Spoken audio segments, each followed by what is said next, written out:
Баршаңызға сәлем, сіздермен бірге керек кеңес арнасы. Бүгінгі тақырып мысықтың қарғайтыны рас па? Әлі күнге дейін адамның алдын қара мысық кесіп өтсе, жол болмайды деген сенім жұрт арасында жиі айтылады. Бала кезімде жазылмаған заңдылықты біз де берік ұстанатынбыз. Жол бойына келе жатып, алдымнан мысық шыға қалса, тезірек алдын орап өтуге тырысатын едік. Бір қызығы, бұл үй жануары да жол бермей, көздеген траекториясымен зулап өтіп, жағымсыз ырымды ойға оралтатын. Бізге мысыққа тас лақтырып, жолдың сәтсіз тұсынан басқа біреудің өткенін күтуден басқа шара қалмайтын еді. Алайда жұрт имандай сенетін бұл ырымның қашан және не себепті пайда болғанын білетін адам кемде-кем. Қара мысық туралы сөз қозғалса, алдымен мысырлықтар ойға оратылатыны белгілі. Өйткені олар мысықтың қарасы баскет әйел құдай деп санаған. Деректі фильмдерден басы мысыққа ұқсайтын әйел адамның мүсіндерін, тасқа қашалған бейнелерін оңай байқауға болады. Ол махаббаттың, ұрпақ жалғасының, сұлулықтың символы ретінде қаралғандықтан, бұл тұста қара мысықтың да беделі биік болды. Өзін асыраушылардың аз ауқатын тышқандардан құтқарып, аштықтан аман алып қалғаны өз алдына бөлек әңгіме. Қазіргі өркениетті елдер сол заманда мысыққа аңшылығы үшін құмартқан екен. Бірақ қожайындары оны киелі деп санап, сатуға қимағасын ұрлық есебінен жер жүзіне тараған екен. Қандай биіктіктен құласа да төрт аяқтап түсетін тіршілік иесінің қара түсін жақтырмайтындар жетерлік. Алайда жақында ағылшын ғалымдары оның артықшылығы мен емдік қасиеттерін анықтаған. Мәселен, ол адам денесінің сырқат тұсын тауып үстіне жатады. Оның ішкі ауруды дөп басатын қасиетінен бөлек сырқаттан көптеген түрін пырылдап демалу арқылы емдейді екен.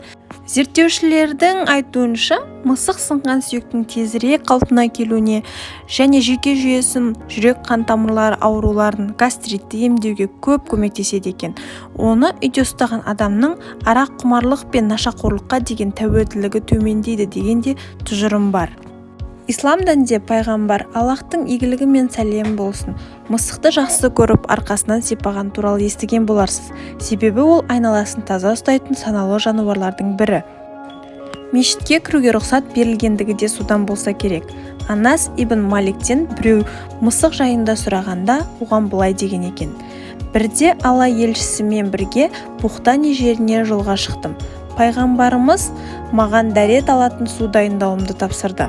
Алайда ол келгенде дәрет суы құйылған ыдыстан бір мысық су ішіп жатты. Ардақты елші болса мысықты шөлі қанғанша күтіп тұрды. Сонда мен суды жаңалайын дегенде пайғамбарымыз Аллахтың оған игілігі мен сәлемі болсын: ей Анас, мысық деген таза жануар және ешқашан ештеңені қырғылмайды деп жауап берді. Қара мысықтың қарғысы жаман болады дегенді күнделікті өмірде көп естиміз. Оның себебін білу үшін мысықтың әлемге тарала бастаған кезіне қайта оралу керек. Мысырдан ұрланып, әлемнің өзге елдеріне таралып үлгерген уақытта әртүрлі діндер пайда болып, ол құдірет иесі деген аттан арыла бастады. Үй мысықтары да діни тыйымдардың себебінен беделін жоғалтты. Адамдар елеусіз жануар ретінде қарап, еш қиындықсыз өлтіре салатын болған. Арада біраз жылдар өткеннен кейін тұрғын үйлер мен қоймаларда тышқандар саны күрт өсіп, азық-түлік пен тұрмыстық заттарда жарамсыз етеді. Ішерге ас таппаған жұртшылық өз қатесін түсініп, осыдан кейін мысықтың қарғысы туралы мистика пайда болады. Яғни халық санасында мысыққа қиындық көрсеткендер оның зұлым қарғысына ұшырайды деген сенім қалыптасып, бүгінгі күнге жеткен. Осы тұста пайғамбардың Аллахтың игілігі мен сәлемі болсын: егер сендердің жануарларға жасаған қиянаттарың кешірілсе, онда көп күнәдан арылатын едіңдер деген хадисі көп нәрсені ұғындыратыны анық. Көздері басқа жануарлардан ерекше жаратылған мысықты кейбір адамдар тылсымға толы әлем мен осы дүние арасындағы байланыс орнатушы екен деп сенеді. Әсіресе қара мысық қарғағанда оның тілегі келесі әлем арқылы жүзеге асады дейтіндер де бар. Содан да болар, орыстар жаңа үйге көшкенде жындардан тазалау үшін алдымен мысықты кіргізіп жібереді екен. Соған қарағанда жұрт бұл сарындағы әңгімеге бекер сенбесе керек. Әйтсе де біз үшін мысық жаратушының таңғажайып жаратылысы ғана. Достар, видео ұнаса арнаға тіркеліп, лайк басып, комментарий жазып, қоңыраушаны басуды ұмытпаңыздар. Сіздерге ұнады деген үміттемін. Келесі кездескенше қош сау болыңыздар.